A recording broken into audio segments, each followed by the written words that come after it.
Chapter 7. Lady had stumbled on this midnight dreary, with a pallor frightfully pale and weary. A sombre, melodic voice floated through the encompassing darkness. "Duly noted, my feathered friend," came a second voice, lighter and quick. "Are you sure we haven't some so volatile in there?" "I know nothing of your hopes for salt, though with your plan I find a fault. To keep her from awakening groggy, 'twould be most prudent to make her soggy." Something hard thumped on the ground by Calf's elbow, followed by a quiet slosh of water. "No, Raven, we are not throwing a bucket of water on her. Keep looking. Haven't we a ham sandwich? Or some hay? That always worked on the king." Rustling, fumbling clangs and clatters. A sigh. "You know what? Never mind. We'll use this." The rustle of foliage followed by the snap of a branch. Something soft tickled the tip of Calf's nose. She squirmed, turning her head away, and caught the faint perfume of roses. "Aha! It's working." She wrinkled her nose. Her eyelids squinted open. Darkness and shadow swirled in her vision. Her head felt heavy, her thoughts disoriented. "Hello," spoke one of the bleary shadows, sharpening into the court joker. He lifted the soft petaled rose away from her face. "Are you all right?" "Nevermore," said his raven, who was perched on the edge of a metal bucket. The joker cut him a glare. "Don't be rude." "'Tisn't rude to rebuke an arbitrary greeting, a nonsense question upon first meeting. To be all right implies an impossible phase. We hope for mostly right on the best of our days." "Exactly," said the joker. "Rude." The raven made an unhappy noise. Spreading his massive wings, he leaped up into the air and settled on a high branch of the rose tree instead. The joker returned his attention to Catherine. He had removed the three-pointed hat, and his wavy black hair was matted to his head in places and sticking out in others. The light from a nearby garden torch flickered gold in his eyes, still thickly rimmed in kohl. He smiled at her, and it was a friendly sort of smile that reached to every corner of his face, drawing dimples into his cheeks, crinkling the corners of his eyes. Calf's heart tumbled. During his performance, she had been hypnotized by his magic, amused by his tomfoolery. But she had not realized that he was also quite handsome. "I'm glad the rose worked," he said, twirling it in his fingers. "I suspect this would be a different sort of meeting had we been forced to use the water bucket." She blinked, unable to smile back at the shadows shifted across his face. It wasn't just the firelight. His eyes really were the color of gold, the color of sunflowers and butterscotch, and lemons hanging heavy on their bows. Her own eyes widened. "You?" "Me?" he agreed. He cocked his head to the side, frowning again. "In all seriousness, my lady, are you—" a hesitation. "Mostly right?" She felt it again, the internal talk she'd had during the dream, telling her that he had something that belonged to her, and she had to catch him if she were ever to get it back. "My lady," setting the rose aside, he touched the back of his hand to her brow. "Can you hear me? You're very warm." The world spun again, but this time in a delicious time-stopping way. "Perhaps I should call for a stereogen." "No, I'm fine, I'm all right." Her words were sticky and her fingers fumbling, but she managed to grasp his hand before he pulled away. He froze dubious. "Though I can't feel my legs," she confessed. His lips twisted to one side. "Mostly right, after all. Let's not tell Raven he was correct, or he'll be insufferable the rest of the night." He glanced down. "I can almost guarantee that your legs are still attached, though there is an awful lot of fabric disguising them. I'll go searching for them now if you'd like me to." His expression was innocent, his tone sincere. Catherine laughed. "That's quite generous, but I'll go searching for them myself, thank you. Can you help me sit?" Still holding her hand, the Joker scooped his free arm beneath her shoulders and lifted her upward. She spotted his hat lying upside down, not far away, and scattered around it an odd assortment of junk. Glass marbles, a wind-up monkey, handkerchiefs, an empty inkwell, mismatched buttons, a two-wheeled velocipede, the silver flute. With a quick pat, Kath confirmed that her legs were indeed still present. Her toes began to tingle. "Your hands are like icicles." The Joker draped his fingers across his palm and started to massage them, working from her knuckles across the pad of her thumb along her wrist. "You'll feel better when your blood is flowing again." Kath inspected the Joker, his messy curls, the point of his nose. He was sitting cross-legged on the grass, hunkered over her hand. His touch was shockingly intimate compared to the touches she was used to. Those brief, civilized encounters during a waltz or quadrille. "Are you a doctor?" she asked. He looked up at her and smiled that disarming smile again. "I'm a joker, my lady, which is even better." "How is that better than a doctor?" "Haven't you ever heard that laughter is the best medicine?" She shook her head. "If that's so, shouldn't you be telling me a joke?" "As the lady pleases." How did the Joker warm up some hands? She shut one eye and considered, but was quick to give up. "I don't know. How?" "By being a warm, handsome Joker, indeed." Her laugh was unexpected, punctuated by the unladylike snort that Marianne often teased her about.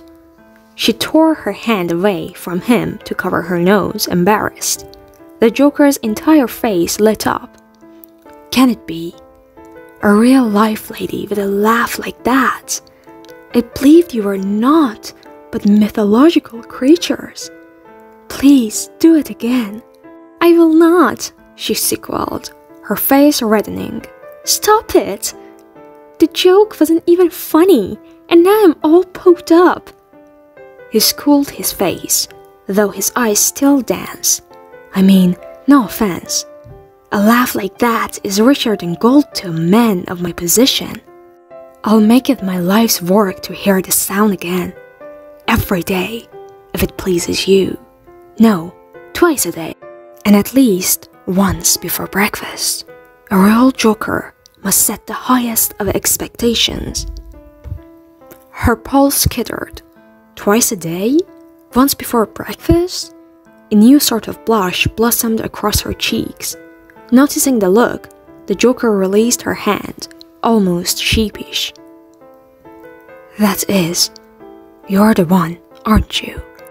She stared at him, and in his eyes she saw the lemon tree that had grown in her bedroom overnight. Its branches twisted around her bed's canopy, heavy with sun-ripened fruit. "The one? The future queen of hearts." The giddy euphoria left her in a single painful breath. "I beg your pardon?" "Oh, you needn't beg." Doubt crept across his brow. "Shall I apologize? I didn't mean to be forward. It's just that the king intended to ask for a lady's hand in marriage during tonight's ball, and with your gown, I suppose I'd assumed." She looked down. Her skirt was a bright red nightmare engulfing her. "Did he say which girl he intended to ask?" "No, my lady. I only know it was to be a daughter of a lord, though that hardly narrows down the list." He leaned back on his hand. "What were you running from before?" "Running from?" She forced a withering smile. "I was only wanting some fresh air. The ballroom can get so warm on nights like this." His eyes pinned her to the grass, growing concerned. "The king hadn't yet made the announcement when you left?" "I've heard nothing of it." She shivered, not quite guilty at the lie. What was happening inside the ballroom? Had the king called her up? Were they looking for her? She glanced back toward the castle, surprised to see how far she'd run. The garden seemed to stretch for miles, and the ballroom windows glowed in the distance. She wondered about the crash she had heard and hoped Cheshire wasn't in trouble. The Joker rubbed the back of his neck. "Maybe it is you, then. Perhaps I should escort you back." No, She laughed uncomfortably. I'm sure he meant to ask someone else. His Majesty has never shown me any particular interest." "I found that difficult to imagine." "It's the truth." She cleared her throat. "This might be a peculiar question, and Mr. Joker." "Jest. My name is Jest, my lady." I'm Catherine Pinkerton." "It's been a right most pleasure, Lady Pinkerton. What was your question?" Kath fluffed the voluminous red fabric around her legs to give her fingers something to do while they went on feeling tingly and wanton. "Have you and I met before?" "Before tonight?" He cupped his chin in his hand. "It seems unlikely." "I thought so as well." "Do I seem familiar?" His dimples made an appearance again. "In a way, most peculiarly, I do believe I dreamed about you." His eyebrows lifted. "About me?" "It is strange, isn't it?" "Quite." The word was subtle, surprised. He looked briefly unnerved, like when he had first spotted her in her red dress amid the sea of black and white. The self-assured visage slipped just momentarily. "Perhaps we know each other in the future, and you're only remembering backward." She pondered this. "So," he prodded. She blinked.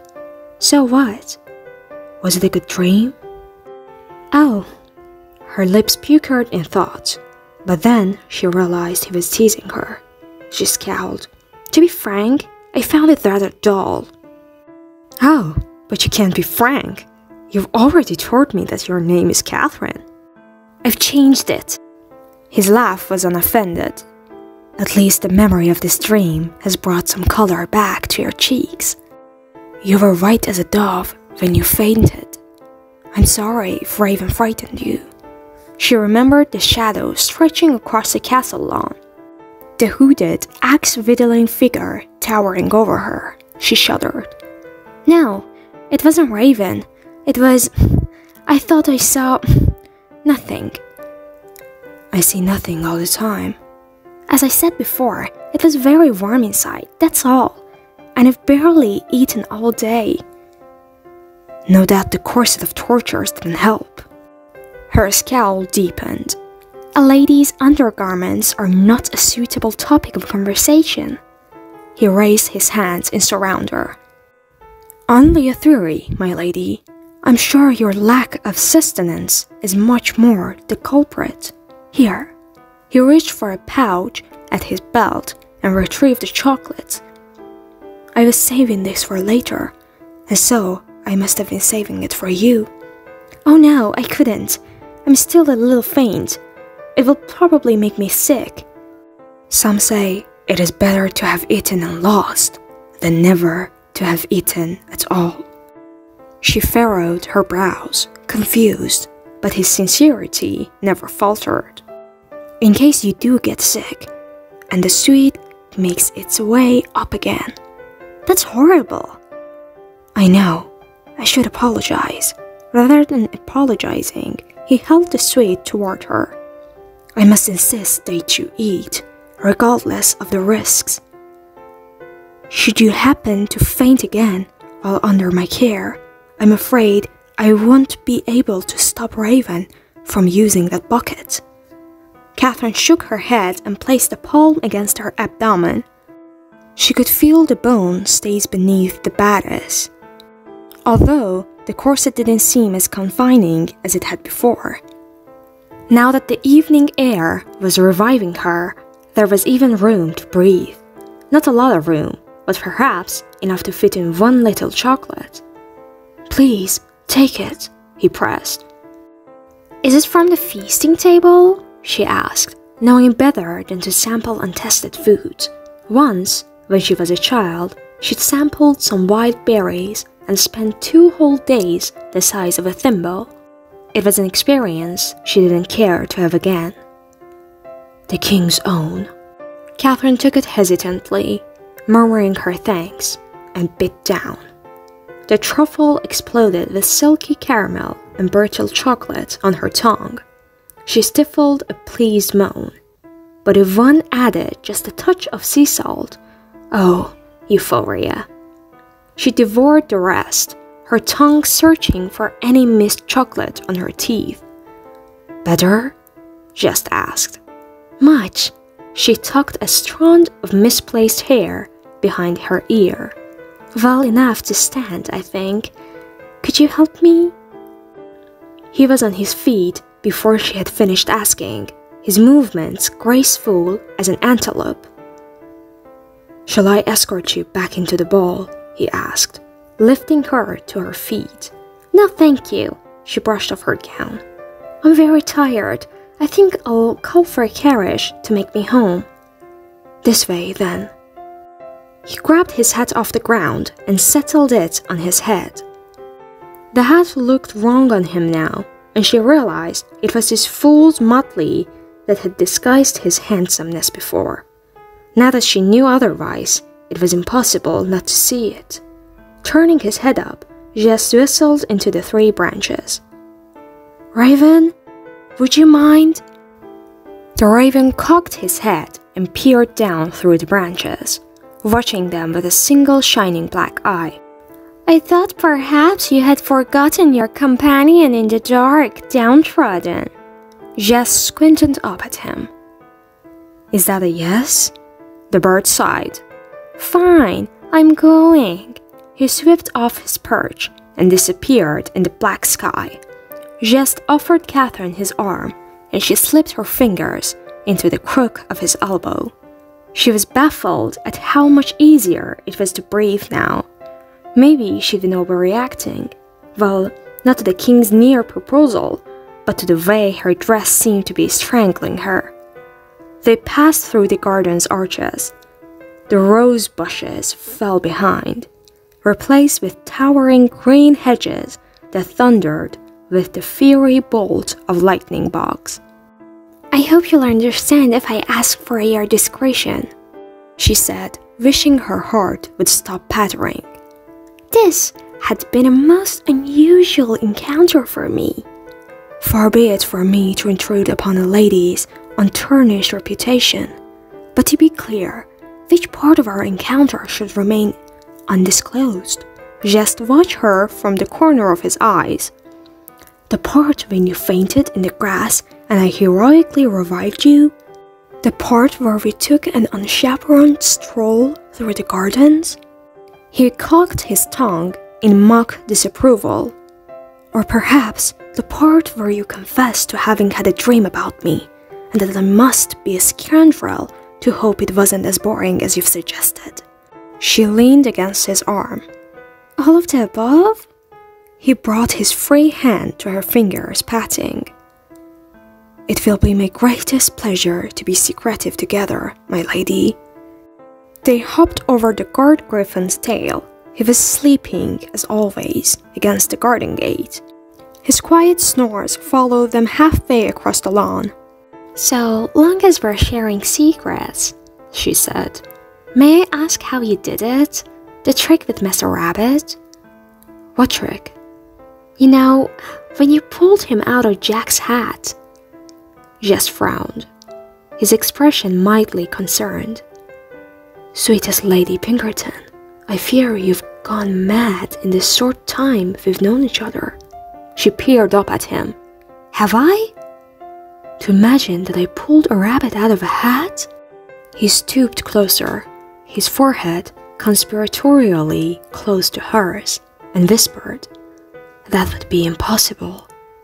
She smothered a grin, trying to morph her expression into something equally devious. As it so happens, Mr. Jest, I've sometimes come to believe as many as 6 impossible things before breakfast. His feet stalled all at once, his face turning to her bewildered. Her grin fell. What is it? Jest's eyes narrowed, studying her. Catherine cowed beneath the inspection. What? Are you sure you aren't the one the king is in love with? It took a moment, but when the laugh came, it was honest and unforced. The idea that the king might wish to marry her was one thing, but the thought of him being in love with her was an entirely different realm of absurdity. I assure you he's not, she said, still smiling, though Jest looked unconvinced.